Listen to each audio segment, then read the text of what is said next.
지금이라도 반도체 주식을 사기에 좋은 시기인가요? 라는 질문을 되게 많이 받습니다. 네. 저희가 기업을 뽑을 때도 투자의 관점이 중요하다. 일단 지금 보면은 음식료, 뭐 라면도 그렇고 방산도 그렇고 자동차도 그렇고 네. 화장품도 그렇고 네. 변압기도 그렇고 이게 참 랠리가 중간에 좀 변동은 있지만 예. 굉장히 장기간 가더라고요. 네. 이런 것들은 또 투자할 때 어떤 식으로 접근을 하는 게 좀 좋을까요? 되게 재밌는 게 일단 음식료하고 이제 음식료랑 화장품 이런 것들은 문화거든요. 문화. 생각보다 길게 가요. 근데 이제 우리가 워낙 단기간에 급등하다 보니까 많은 분들이 야 이게 뭐 이 정도면 끝난 거 아니냐 그런데 의외로 굉장히 길게 가더라. 특히 방산도 그렇잖아요. 그죠? 방산은 가면 갈수록 실적이 더 쌓이는 게 이젠 팔았지만 이제는 AS까지 하는 것까지 실적이 들어오기 시작을 하거든요. 예. 그죠? 그런 것들까지 감안을 하면 결코 작은 그림이 아니죠. 제가 지금도 기억하는 게 아마 지난해 중반이었던 것 같은데 뭐 이제 유튜브에서 제가 방산하고 이런 거 추천했다고 그때 잠깐 쉬어갈 때였거든요. 이런 걸 추천했느냐 봐라 꺾였다라고 저를 굉장히 비난하는 유튜브를 제가 본 적이 있어요. 누군지 아실 거라고 생각을 합니다. 그죠? 얼마나 시장을 보는 생각이 다른지 전 충분히 아실 거라고 생각을 합니다. 결국 지나보니 우리께 제일 낫죠. 그렇죠? 예. 그래서 서로 보는 게 뭐 그분도 잘하는 게 있을 거고 저도 잘하는 게 있을 거고 그냥 그걸 보고 서로 그냥 도움이 되면 되는 거지 아닌가라는 생각이 드는데 이 방산이라는 것도 결국은 지금 우리가 좋아지는 이유 중에 하나는 저는 독점적 구조라고 생각을 해요. 엔비디아도 마찬가지고 왜냐하면 전쟁은 났고 앞으로도 더 전쟁은 많아질 것 같은데 나는 가지고 있는 게 아무것도 없는 거죠. 그리고 나한테 무기를 줄 수 있는 국가도 제한된 거죠. 왜냐하면 나한테 줄 수 있는 국가들이 적이 돼 버렸으니까. 그게 러시아하고 중국인데 특히 러시아제 무기가 세계에서 되게 각광을 받던 무기 중에 하나였었거든요. 나름대로. 네. 예. 근데 이제 여기 끝났지. 그러면 전통의 무기 강호들은 지난 30년간 무기를 만들지 않음으로 인해서 그 관련 밸류체인들이 전부 다 해체가 돼 버렸거든요. 그렇죠? 그러다 보니 이게 무기라는 게 단순히 가격이 싸고 성능이 좋고만 되는 게 아니라 외교적 관계도 있는데 그 외교적 관계를 한다고 하더라도 사실 우리 걸 쓸 수밖에 없는 상황이 된 거죠. 그러면 저는 앞으로 트럼프가 들어올 때 되게 명암이 갈린다라고 생각을 해요. 첫 번째는 뭐냐면 트럼프가 들어와서 일단은 방산한테 혹시 악재가 될 수 있는 상황이 있다라면 혹시 이 친구가 이 친구로 하면 안 되죠. 이분이 그래야 되나요? 어쨌든 미국 대통령 트럼프라는 사람이 혹시 된다라면 트럼프랑 친구는 아니시니까. 그러니까요. 그죠? 저보다 형님이니까 그죠? 네. 그 형님이 만약에 혹시 우크라이나 전쟁을 끝내면 방산 입장에서는 단기 모멘텀을 잃는 거는 분명하죠. 예.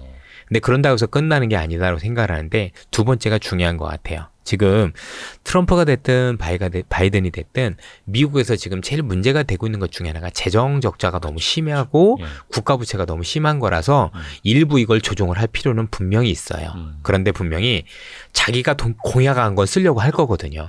그럼 다른 쪽에서 줄일 거 아니에요. 미국은 보니까 전통적으로 뭔가 줄일 때 공통점들이 정부마다 품목은 다른데 하나가 공통점이 이게 방위비였었어요. 그럼 미국이 무기를 덜 생산하는 거냐 이게 아니라 해외 이렇게 우리나라에 들면 주한 미군에 주는 방위비라든가 아니면 유럽에 대한 방위비 분담금 이런 거 요구를 더 했다라는 거죠. 예. 그래서 만약에 한국도 그렇지만 유럽에 대해서 미국이 재정이 좀 어려웠다라는 이유로 유럽 애들한테 되게 방위비 분담금을 크게 요구를 하면 유럽은 그만큼 부담이 늘어나잖아요. 경기도 안 좋은데. 그러면 비싼 무기를 아무리 유럽끼리 우리끼리 으쌰으쌰해서 유럽 사람들이 유럽 거 써야 되지 않겠어라는 당위성이 떨어져요. 지금도 독일 전차와 한국 전차가 많은 데는 3배, 못해도 2배 이상 가격 차이가 나거든요. 그렇죠. 그런데 돈도 없는데 방위비까지 더 내면서 무기를 구매하려면 이건 제가 볼 땐 선택지가 별로 없을 수도 있어요. 그렇죠? 지금도 경제 힘들고 그런데 저 분담금 내면서 재정으로 압박을 받으면 어떻게 막 한국 거보다 2배, 3배 성능이 대단히 더 좋은 것도 아닌데 그럴 필요가 있나요? 요거는 실리로 돌아올 수밖에 없는. 그래서 이런 것들은 이런 큰 그림도 그려봐야 돼요. 그러게요. 그리고 우리나라 분들이 의외로 방산, 그다음에 또는 음식료 이런 데에 대해서 의외로 산업 사이클에 대한 이해를 잘 안 하시려고 하는 것 같아요. 하시면 되게 잘 하실 수 있을 것 같은데 굉장히 여러분들 음식료는 한 번 자리 잡으면 단기간에 끝나는 적이 없어요. 근데 이게 항상 그 주식 투자자들이 갖고 있는 가장 큰 고민이자 어려움인 것 같아요. 그럴 그러니까 수 있죠. 산업 사이클은 길게 가고 그걸 이해는 하지만 당장 내 계좌에서 플러스 50% 막 100% 있으면 이게 손실회피 본능이 있지 않습니까? 일단 빨리 팔아서 내 걸로 만들고 그럼요. 싶고 이해하죠. 또 그러다 보니까 아유, 저도 그랬는데 뭐 모르겠습니까? 오래 갖고 가기 힘들죠. 그럼요. 예. 근데 그래도 길게 보셔야 된다. 예, 지금 이제 투자하시는 분들 중에서 모든 것들을 다 내가 벌겠다고 생각하시면 안 될 것 같아요. 그러니까 특정 업종에 대해서 내가 조금 더 공부를 깊게 하고 이거 하나라도 제대로 벌겠다라고 하시는 게 제가 볼 땐 지금부터는 더 현명할 거라고 생각을 해요. 왔다 갔다 하면 안 내가 됩니다. 제대로 벌겠다. 예, 왔다 갔다 하시면 제가 볼 땐 우왕좌왕만 하다 끝나실 개연성이 꽤 커 보여요. 근데 솔직히 이제 여러분도 이제 듣고 계십니다만 월간 이선엽을 이게 매월 또 보시는 분들은 방산주, 화장품, 변압기 한 번이라도 매매 안 하신 분들 계시면 댓글 달아주세요. 그러니까. 근데 한두 번씩은 다 매매하고 또 일찍 팔아가지고 막 이렇게 막 땅을 치고 그렇죠. 있고 그렇지 않을까? 뭐 팔아도 여전히 결국은 기회는 있는 아닌가요? 거니까 저는 뭐 끝이라고 생각을 하지 않으니까요. 예. 아이고 그러니까 또 팔고 나서 또 올라가는 것들이 그렇죠. 또 한번 예. 배를 아프게 만들고 어쨌든 뭔가 항상 좀 더 큰 그림을 그려보시려는 노력들을 많이 해주셔서 그러니까 깊이가 중요하다. 지금 이제 워낙 정보들이 많고 좋은 종목들이 많고 그래서 그런 정보들 때문에 사람 여러분들이 훌륭해지신 것도 맞는데 그러다 보니까 너무 초단기화되는 것 같아요. 생각도 이제 길게 안 하시려고 그러고 예, 그러다 보니 매매도 꼬이는 경우들이 많은데 결국 지나보면 사실 좀 여유롭게 생각하고 큰 그림 그렸던 게 이깁니다. 수익률 측면에서는. 저희가 6월 25일 장 마감 이후에 저녁쯤에 촬영을 하고 있는데 음식료 관련주도 최근에 이제 엄청난 네. 랠리 네. 그것도 갑자기 이제 급발진 음식료들이 이제 날아갔다가 최근에 한 또 2주 동안 좀 조정받고 있잖아요. 급발진했으니까 쉬는 것도 그렇게 쉬는 게 너무 당연하다는 걸 받아들이셔야 돼요. 또 요때 예. 고점에서 못 팔았네. 지금이라도 팔아야겠다. 또 이럴 수 있거든요. 근데 이거 역시 좀 길게 보시잖아. 그럼요. 우리나라 음식료가 중국에 들어갔었을 때도 몇 달에 끝난 적이 없어요. 다 몇 년 갔어요. 혹시 자동차도 그렇게 보십니까? 특히 이제 현대기아차 같은 경우에는 계속 랠리 펼치고 있고. 일단은 뭐 인도 쪽 때문에 좋은 것도 있지만 네. 일단 자동차는 더 탄력을 받기 위해서는 네. 제가 보기엔 금리가 좀 내려와야죠. 결국 미국이 경기 둔화 얘기가 나오면서 금리가 어느 정도 레벨 다운이 되면 제가 볼 때는 물론 경기가 안 좋아지는데 차를 사겠어 이렇게 반문하시면 할 말이 없지만 나름대로 그래도 제가 볼 땐 경기가 침체로 갈 가능성이 낮다라고 보면 전반적으로 오히려 이런 기업들이 사실 경기 둔화 또 이로 인한 금리 하강에 따른 영향이 있을 수도 있기 때문에 저는 그때까지는 보셔도 되지 않을까 하는 생각이 듭니다. 야, 현대차는 거의 30만 원 다 왔네. 네. 거의 뭐 설립 이후 최고가. 예. 저는 뭐 현대기아차는 단순히 차가 팔리고 안 팔리고만 그림을 그리시면 안 된다라고 생각을 해요. 제가 중국에 다니면서 중국의 전기차를 많이 타보거든요. 그러면 맞아요. 우리 시청자분들께서 느끼시는 것 중에 호불호는 있겠죠. 야, 중국차가 되겠어. 뭐 위험해. 다 이해합니다. 근데 이거 하나는 인정하실 거예요. 엄청 싸다며? 그렇지 않습니까? 그러면 이게 조금 싼 게 아니라 그냥 터무니없이 싸요. 그러면 이게 세계로 나오면 미국이나 유럽으로 나가면 생각보다 잘 팔릴 가능성이 높아요. 그럼 많은 분들이 반문하세요. 웃기지만 미국인들이 이거 살 것 같아? 왜요? 미국에 중국인 얼마나 많은데. 왜 그 생각을 안 해요? 그게 그렇죠. 짧은 생각인 거예요. 거기도 소득 수준이 좀 그럼요. 예. 요즘 중국인들 불법 이민이 얼마나 많은 줄 아세요? 그다음에 그 안에 있는 차이나타운에 있는 사람들이 먼저 산다는 걸 한번 해보셔야 돼요. 그 시장만 해도 예. 어마어마하고. 그 사람들만 사고 다니면 어떤 문제가 생기냐면 사람들이 볼 때는 그 사람들이 샀을 거라고 생각 안 하고 중국제도 많이 돌아다니네 이렇게 착각을 한다니까요. 그러다가 이게 번져요. 그러니까 거기 있는 우리처럼 한국인들이나 백인들이나 이런 사람들이 안 살 거라는 생각은 저도 충분히 공감해요. 근데 거기 있는 중국인들이 살 거라는 생각은 왜 안 하는지. 근데 그 사람들이 정말 많거든요. 그렇죠? 그 생각을 왜 안 해요? 그리고 또 거기도 중저가 시장이라는 게 있고. 그럼요. 그러니까 우리나라 뭐 엘란트라나 이런 중저가 것도 정도가 꾸준히 아니라 팔렸던 생각을 거고. 해보세요. 얼마나 불안하면 관세 100% 올리냐고. 다시 한번 강조드리지만 중국제가 좋아서 말씀드리는 게 아니라 터무니없이 싸서 말씀드리는 거예요. 그렇죠? 꼭 오해했으시면 안 됩니다. 터무니없이 싼데 싸면은 사람들이 손이 갈 수 있잖아요. 네. 예. 그러면 그 싼 거 그러니까 자꾸 100% 올리고 유럽도 이번에 48% 올렸는데 그거 가지고 안 될 것 같으니까 더 얘기가 나오는 거 아니에요. 왜? 그만큼 가격이 불안한 거죠. 쟤네만큼 싸게 만들 수 없으니 음. 다시 한번 말씀드리지만 품질 논란은 여러분들 생각이 맞으실 수 있습니다. 충분히 그래요. 그러나 이 터무니없는 가격은 이길 수 있는 방법은 없죠. 예.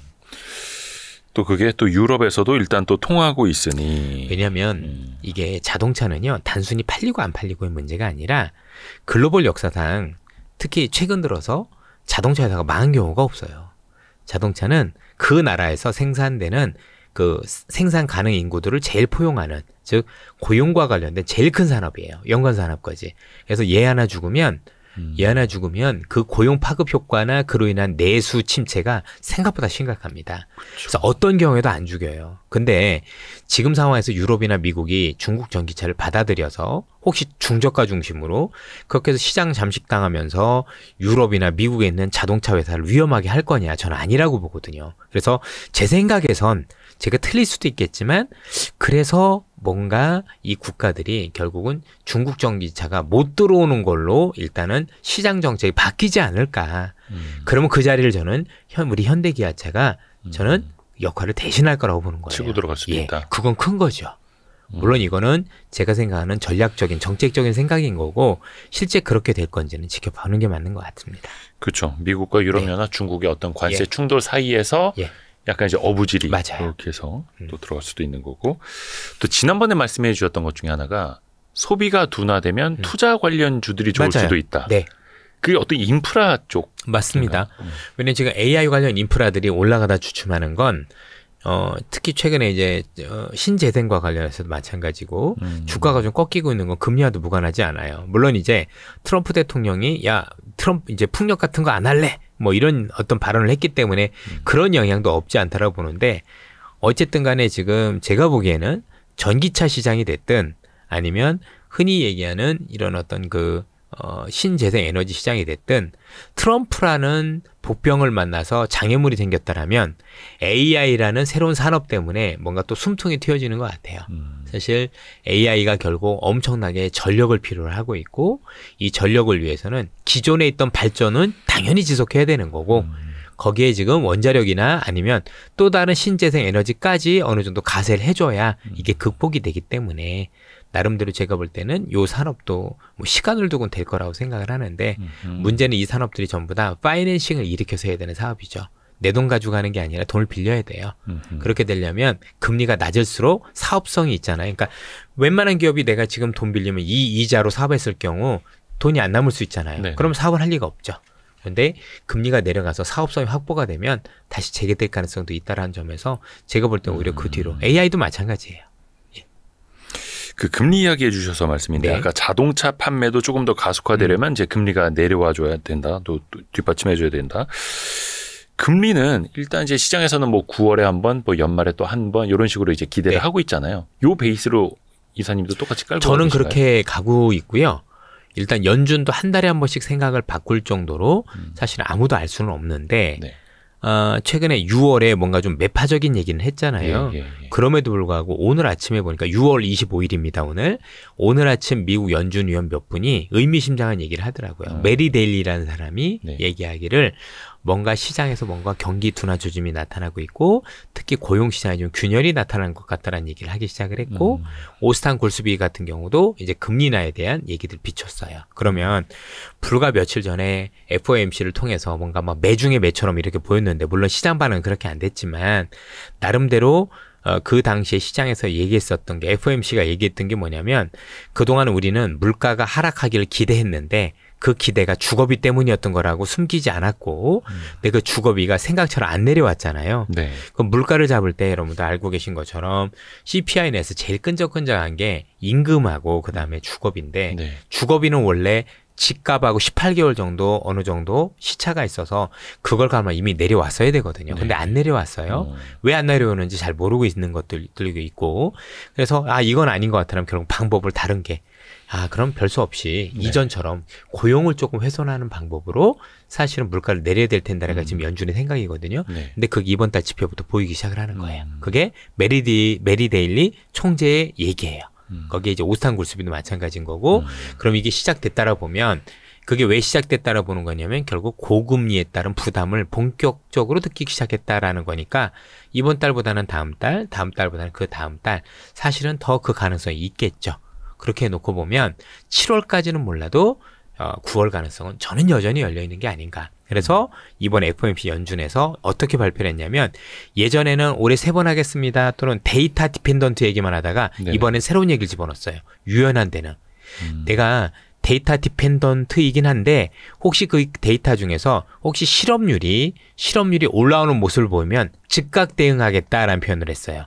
여기서 중요한 거 실업률은 석 달 이상 볼 필요 없어요. 그러니까 다른 지표는 야 이게 추세로 확인되려면 석 달을 기다려야 되는 건데 사실 고용과 관련된 지표가 혹시 한번 크게 망가지면 그거는 한 번으로도 좋게요.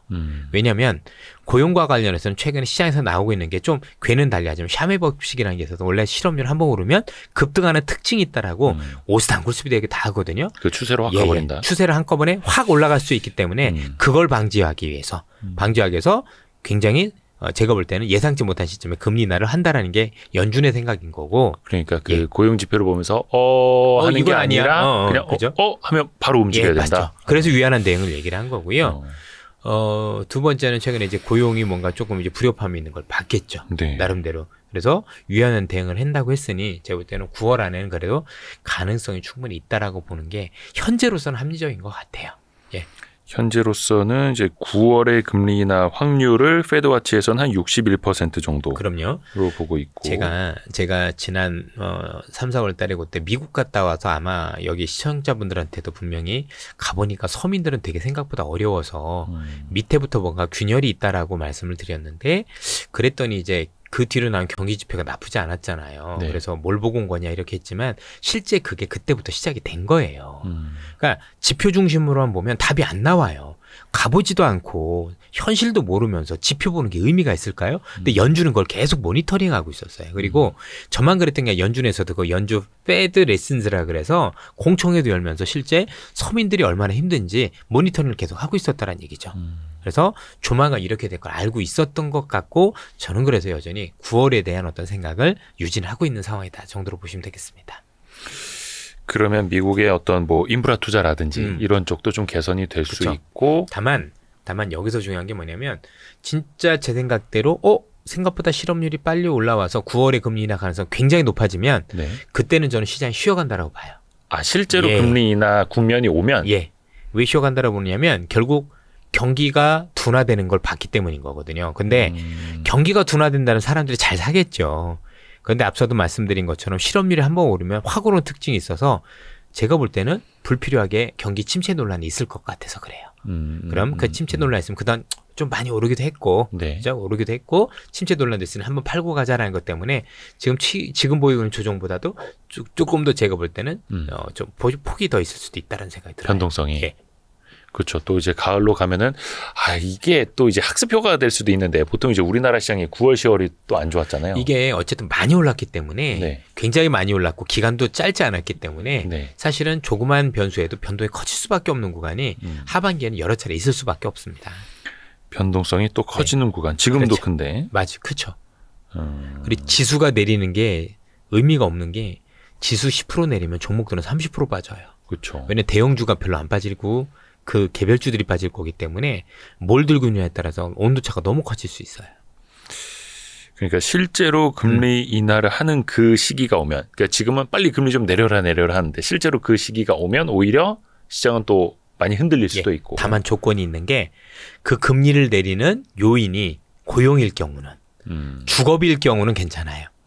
그게 아니라 근데 지금은 그 가능성이 아직은 별로 없어 보이니까 만약에 고용이 뭔가 훼손이 돼서 금리 인하에 대한 명분이 생기면 그때는 한번 제가 볼 땐 시장이 한번 또 흔들릴 수도 있겠다. 이렇게 보셔도 될 것 같습니다. 시기를 뭐 못 박을 수가 있겠습니까? 예. 그러니까 고용지표 안 나오는 걸 마냥 좋게만 받아들이지 말라는 얘기입니다. 시장은 항상 앞서서 생각할 거니까. 그렇죠. 그러니까 지금은 항상 경제 지표가 bad, 나쁘게 나오면 bad is good 이렇게 반영을 하는데 그럼요. 막상 그 즈음 가면 bad is bad가 될 수도 있는 거고. 그래서 또 리스크 관리도 해야 하는 거고요. 맞습니다. 오늘, 이번에 보니까 뭐 벌써 또 경기 선행지수가 또 꺾였다. 사실 꺾인 게 아니라 꽤 꺾인 지 오래됐거든요. 네. 근데 경기 지금 제가 안 와서 그런 거지. 그래서 아마 제가 모 채널에서도 요즘 경기 지표가 이전하고 시대가 너무 달라져서 조금 안 맞는 경향들이 많으니 꼼꼼히 봤었겠다고 얘기를 하는데 맞아요. 이전의 통계 아니면 이전에 최근에 했던 모델 이런 거 활용하시면 오판할 가능성이 제가 볼 때는 굉장히 높습니다. 그래서 그냥 경기 지표를 해석을 하시되 해석을 할 때 데이터를 꼼꼼히 따져봐서 이게 기존하고 좀 뭔가 다르구나라는 걸 발견하시면서 사실은 판단하실 필요가 있겠죠. 좋습니다. 저희가 그래서 실제 또 체감되는 경기, 산업의 변화, 소비 트렌드의 변화도 또 이선엽 이사님 통해서 이렇게 매월 네. 또 체크 네. 하고 있는 거고요. 또 다음번에도 이제 7월에 네. 또 돌아올 테니까 그러시죠. 그때 또 달라지는 흐름들 또 한번 또 부탁을 드리겠습니다. 알겠습니다. 예. 월간 이선엽 6월호 함께 하셨습니다. 고맙습니다. 감사합니다. 감사합니다.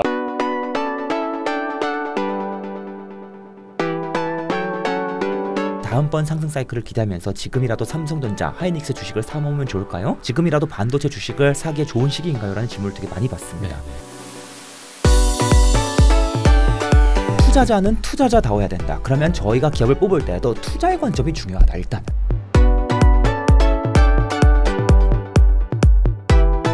투자 공부에 드는 시간을 확실히 단축해드립니다. 서두르세요. 고정 댓글을 확인하세요.